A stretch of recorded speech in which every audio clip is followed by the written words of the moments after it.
No going back. Biafra will come quicker if I'm dead.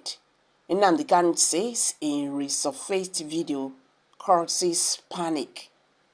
Nigerians, welcome back to Prospect Channel TV. Thank you for this coming out here. If you are just joining us, please kindly subscribe to this channel and don't forget to give us a thumbs up. In the video, Nnamd showed optimism that Biafra will gain independence. He noted that the secessionist state has crossed the Rubicon, okay? Rubicon means a point of no return, okay? So Nnamd said, whether he's alive or he's dead, he said, but if he's even die, that Biafra will come quicker. He said, the stage they are right now is a point of no return. So the IPOB leader further said, even if he is dead, Biafra will come, adding that it will come quicker if he is dead. While the video has caused panic, some of Nnamd critics mocked his present situation today. Meanwhile, members of his family had rejected the Supreme Court's verdict on his terrorism case. Kanu's younger brother, Powerful, told journalists that the court verdict was unfortunate. He said no family member is happy about the verdict. The Supreme Court on Friday reversed the decision of the Court of Appeal, discharging an acquittal of the leader of the indigenous people of Biafra, IPOB Nnamd on the case of treason against him. Niger News reports that the Appeals Court held that although he was illegally brought back to Nigeria from Kenya when he jumped, according to Nigerian government, that development could not have vested the trial court of the jurisdiction to continue his trial.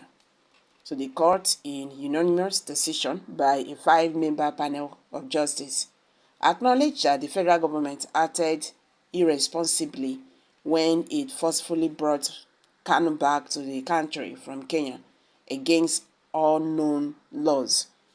It, however, held that it was not enough to divest the trial court of its jurisdiction to continue with the case. So according to the Supreme Court, there is no legislation in the country that stripped the trial court of the jurisdiction to go ahead with Kaun's case, despite the illegal action that federal government took against him. In the judgment that was prepared by Justice Garaba Mohammed, but read by Justice Emmanuel Agim, the Appeals Court held that the remedy open for Nnamd was for him to institute a civil action against the government. The court, however, stated that the federal government must be conscious of its image, both locally and internationally, even as it kicked the trial court of revoking Kaun's bail after he escaped to save his life following the invasion of his home by security agents. Meanwhile, undissatisfied with the Supreme Court verdict over Nnamd freedom, the Apis Igbo Social Cultural Organization, DêÄD worldwide, has voiced its dismay over the recent decision by Nigerian Supreme Court to nullify the judgment of the Court of Appeal, which had ordered the release of Nnamd, the leader of the indigenous people of Biafra, IPOB. Describing the ruling as shocking and unbelievable, the spokesman for Oraneze, the Dr. Alex Ogbonnaya, speaks to Sahara reporters, expressing the organization's intention to thoroughly analyze the court's decision before presenting its official stance. In response to the judgment delivered on Friday, Dr. Ogbonnaya emphasized that the court's ruling appeared contradictory. He pointed out that while the court deemed the government abduction of Nnamd from Kenya as illegal, it directed him to face trial.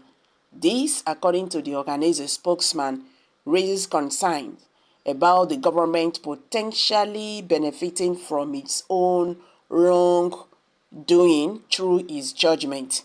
So he stated, the court held that the government's abduction of Kaun from Kenya was illegal, and at the same time said he should face trial, which means the government will benefit from his wrongs by this judgment. But as I said, Organizing Igbo will certainly meet and digest the decision and its implications to Southeast security and the well-being of its people, and also come up with its position on the trial of Kaun henceforth. Nnamd Kanu, the leader of the indigenous people of Biafra, advocates for the creation of the independent state of Biafra, citing what the group perceives as the systematic marginalization of the Southeast region by the Nigerian government. Sahara reporters had previously reported on the Appeals Court decision to void the Court of Appeals judgment ordering the Nigerian government to release Kaun, while acknowledging the government's unlawful actions in bringing Nnamd Kanu back to the country from Kenya. So the Supreme Court maintained that it was insufficient to stop the trial court from proceeding with the case. So guys, what's your take on this? Let's hear from you. Kindly share your thoughts below the comment section. Please do not forget to subscribe to this channel. Thank you.